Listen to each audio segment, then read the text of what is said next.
9 तारीख को बनारस में गए थे।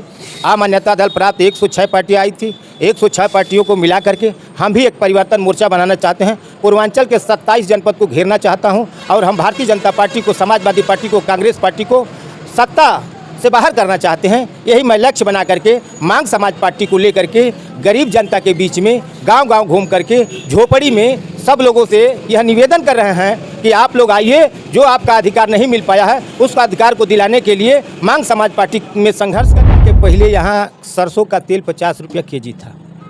जब उनकी सरकार 14 में बनी तो 50 रुपया का जो सरसों का तेल था वो सीधे सीधे 200 रुपया प्रति केजी हो गया। पेट्रोल का दाम बढ़ गया, डीजल का दाम बढ़ गया, बिजली का दाम बढ़ गया, ट्रेन का दाम बढ़ गया, चना का दाम बढ़ गया, डाई का दाम बढ़ गया, यूरिया का दाम बढ़ गया। सब दाम लोग कर रहे हैं। इंडिया गठबंधन बना के, एनडीए गठबंधन बना के यह गरीब समाज का जो अधिकार है उस अधिकार से ये लोग वंचित रखना चाहते हैं। जैसे में मोदी जी ने 14 में 47 संगठन को मिला करके देश का प्रधानमंत्री हुए, लेकिन जुमलाबाजी में उन्होंने बहुत बड़े बड़े वादा किया।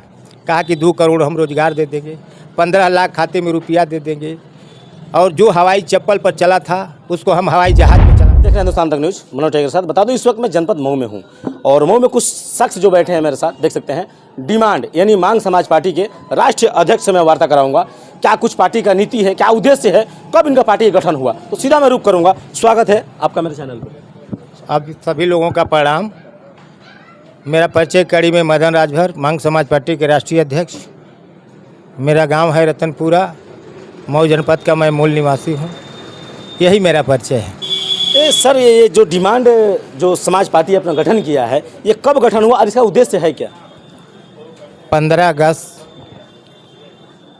2019 में हमने पार्टी का गठन किया और दबे कुचले शोषित की लड़ाई लड़ने चाहता हूं और वंचित उपेक्षित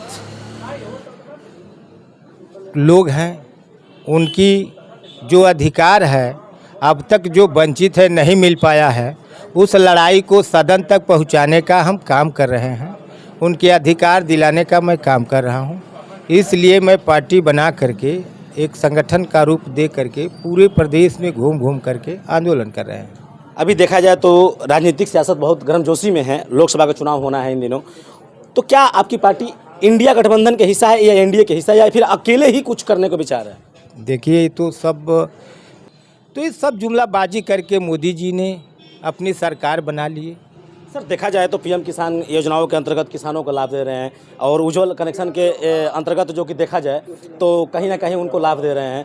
राशन फ्री दे रहे हैं, सबसे बड़ी खबर कि राशन फ्री दे रहे हैं। इस पर क्या कहेंगे मोदी के सरकार पे? 14 में उनकी सरकार अभी नहीं बनी थी। सर, देखा जाए तो सैलरी और मजदूरी में भी तो इजाफा हुआ है। सैलरी एक पर्सनल उनका मामला नहीं है। जो भारत का आय व्यय होता है, जो आय व्यय के अनुसार, जो भारतीय संविधान के अनुसार जो अनुच्छेद में परिवर्तन है, उसके आधार पे हर 5 वर्ष पे नई योजना लगाई जाती है। उस नई योजना के तहत अपने आय व्यय के तहत उसको बढ़ाया जाता है, घटाया जाता है। तो जिस तरह और पार्टियां दमखम अपना लगा रही है चुनाव का, तो क्या आप लोग का भी कुछ एक उद्देश्य बना है चुनाव को लेकर लोकसभा का? 9 तारीख को समाज पार्टी जब सत्ता में जाएगी तो जो आरक्षण से वंचित है, जो नौकरी से वंचित है, जो व्यवसाय से वंचित है, जो भूमिहीन है, अभी तेलंगाना सरकार में कांग्रेस पार्टी की सरकार है, जो भूमिहीन है उनको 2 एकड़ ज़मीन दी गई है। इसलिए बाबा साहब ने जो भारतीय संविधान लिखा है उसमें उन्होंने लिखा है कि जितने लोग भूमिहीन हैं सबको भूमि दी जाए। जब हमको भारतीय संविधान के अनुसार 356 क के अनुसार हमको जब वोट में बराबर किया गया तो हमको ज़मीन में भी बराबर किया जाए।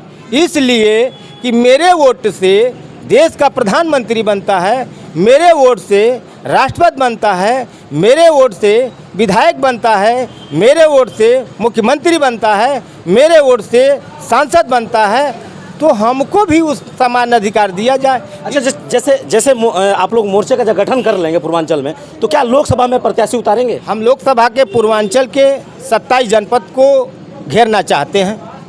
इसमें जब हम लड़ेंगे, मांग समाज पार्टी के तत्वाधान में हम जब चुनाव लड़ेंगे तो हमारे सामने ये लोग जीरो दिखाई देंगे। इसलिए कि जो उपेक्षित समाज है, जो अभी आपसे हमने बात कहा कि भूमिहीन, जो आप अभी कहा कि राशन फ्री में दे रहे हैं, राशन मोदी जी का नहीं है। मोदी जी अपने घर से राशन नहीं देते हैं, एक जुमलाबाजी कर रहे हैं। वो जुमलाबाजी करके इस समाज को गुमराह करके और इसको अधिकार से वंचित कराना चाहते हैं। जैसे में आज के डेट में आईएएस का देख लीजिए, पीसीएस का देख लीजिए, और जो इंटर हाई स्कूल और कॉन्वेंट विद्यालय में परमानेंट यह सरकार सिलेबस को चेंज कर रहा है।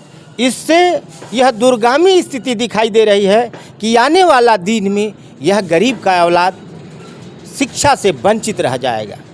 इसलिए हम चाहते हैं कि पूरे देश में एक समान शिक्षा प्रणाली लागू किया जाए और शिक्षा का जो हर साल 5 बरस के बाद जो उसका सिलेबस बदला जा रहा है, इसका एक निर्धारित समय बनाया जाए कि कम से कम 20 बरस 30 बरस तक एक ही सिलेबस को उस विद्यालय में लॉन्च किया जाए, ताकि बच्चे को भी पढ़ने में आसान रहेगा और मास्टर जो पढ़ाएगा उसको भी आसान रहेगा और मेरा बच्चा खुशहाली से पढ़ करके। अच्छा सर, एक लास्ट सवाल चलते चलते मैं करूँगा, क्या आपका मोर्चा